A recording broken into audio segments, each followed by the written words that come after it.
मुलायम सिंह जी, सुना आप पहलवान थे और कुश्ती लड़ा करते थे। ये कुश्ती लड़ते लड़ते फिर राजनीति में कहाँ से आ गए? उस वक्त तो स्वर्गीय नत्थू सिंह विधायक थे, उन्होंने कहा मैंने बहुत नाम सुना है, तुम कुश्ती हमको दिखा दो।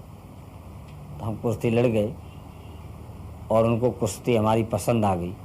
उसी दिन से वो हमसे प्रभावित हो गए और आगे चल कर के उन्होंने ही अपने मन से मुझसे कहा कि अब मेरी जगह आपको चुनाव लड़ना पड़ेगा। हम चुनाव लड़े, उन्होंने लड़ाया और 1967 में पहली बार हम विधायक बने। आप 8 बार एमएलए एमएलसी रह चुके, अब लखनऊ छोड़कर दिल्ली क्यों नहीं आ जाते नेशनल पॉलिटिक्स में? अभी दिल्ली आने का मैंने सोचा नहीं था, लेकिन अब मैंने ये जरूर सोचा है कि दिल्ली में समाजवादी पार्टी के लोगों को ज़्यादा से ज़्यादा पहुंचाएगी। हमारा लक्ष्य है कि अब जो दिल्ली में प्रधानमंत्री बने वो समाजवादी पार्टी के समर्थन से बने, हमारी मर्जी का प्रधानमंत्री हो, ये हमारी इच्छा है और इसलिए हम पूरी शक्ति अब पार्लियामेंट के चुनाव में लगा दी है। आपने एक बार कहा था जब आपको चंद्रशेखर जी गृह मंत्री बना रहे थे दिल्ली में कि हम लखनऊ में मूंगफली बेच लेंगे लेकिन दिल्ली नहीं जाएंगे। ये सही है, चंद्रशेखर जी ने हमसे कहा था, लेकिन जब चंद्रशेखर जी को हमने समझा दिया कि अभी हमें लखनऊ ही रहने दीजिए तो वो मान गए थे। अच्छा, आप अपनी पार्टी को गरीबों की पार्टी कहते हैं, लेकिन आपका जो दफ्तर है लखनऊ में 5 स्टार होटल जैसा लगता है। अब समाजवाद के माने ये तो नहीं कि गंदगी रखना चाहिए, तो अगर साफ सुथरा बना दिया है दफ्तर तो क्या हम उसमें बैठेंगे? वहाँ तो गरीब ही लोग आएंगे, तो गरीबों को भी कभी कभी अच्छी इमारत अगर मिल जाए तो क्या बुरा है। आप तो कहते हैं कि आपकी सरकार पिछड़ों की सरकार थी, जो जिसमें दलित और पिछड़ों की बात मानी जाती थी, लेकिन आप पर आरोप है कि आपकी सरकार को उद्योगपति संजय डालमिया, राज बब्बर और अमर सिंह चलाते थे। ये पूरी तरह से गलत है। जहाँ तक कि संजय डालमिया का सवाल है, वो हमारी पार्टी के कोषाध्यक्ष भी हैं, राष्ट्रीय पार्टी के, समाजवादी पार्टी के राज्यसभा के सदस्य भी हैं, लेकिन उन्होंने सरकार चलाने में कोई कहीं दखल नहीं दिया। जहाँ तक दूसरा आपने नाम लिया है राज बब्बर का, उन्होंने बेहतर समाजवादी पार्टी को समझा और समाजवादी पार्टी में शामिल हो गए और राज्यसभा के मेंबर भी हैं, तो स्वाभाविक है वो तो हमारी पार्टी के साथियों में से हैं, लेकिन उन्होंने भी सरकार में दखलंदाजी का कोई काम नहीं किया। अगर मान भी लिया जाए कि राज बब्बर और संजय डालमिया का इसमें हाथ था तो क्या गलती थी? जब मुलायम सिंह जी की राजनीतिक मुसीबत का वक्त था, जब बड़े बड़े दिग्गज और महारथी उनका साथ नहीं दे रहे थे, संजय डालमिया ने कंधे से कंधे मिला के उनका साथ दिया।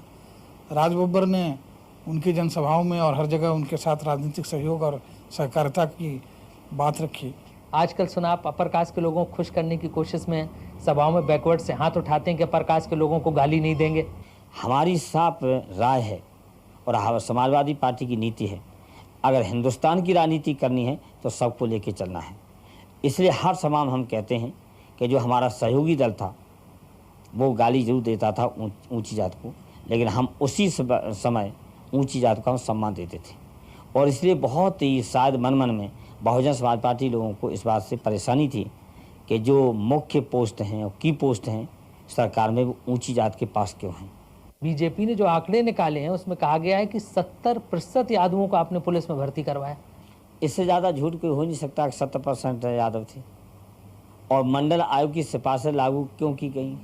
इसलिए की गई थी कि उनका हिस्सा ज़्यादा बढ़े तो सब बैकवर्ड का हिस्सा बढ़ा, तो जब सब बैकवर्ड का हिस्सा बढ़ा तो हो सकता है कि यादवों की तादाद ज़्यादा बढ़ गई हो। कल्याण सिंह का आरोप है कि बैकवर्ड्स के नाम पर सिर्फ यादवों को नौकरी दी गई। उनको हमेशा झूठ बोलने की आदत है।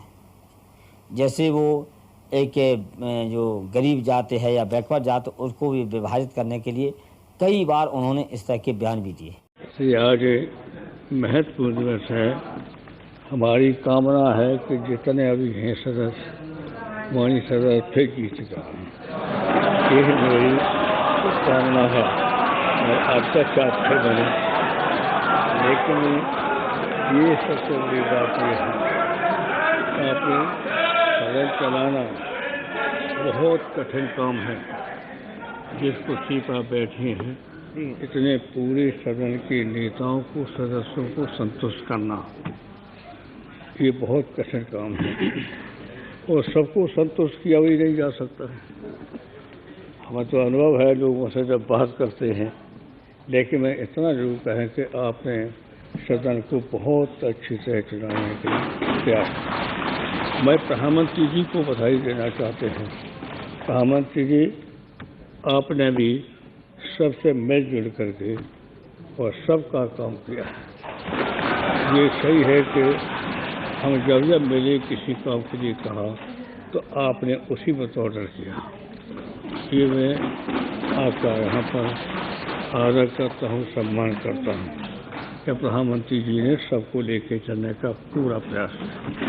तो आपने जिस तरह सभा को चलाया है और सबको खुश रखना बड़ा कठिन काम है, लेकिन फिर भी आपके खिलाफ कोई नहीं बोलता है, न आप पर कोई टिप्पणी करता है।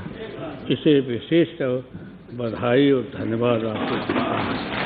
तो मैं चाहता हूँ, मेरी कामना है कि जितने माननीय सदस्य हैं दोबारा फिर जीत जाएं। ये हमारी इच्छा है। तो ये सब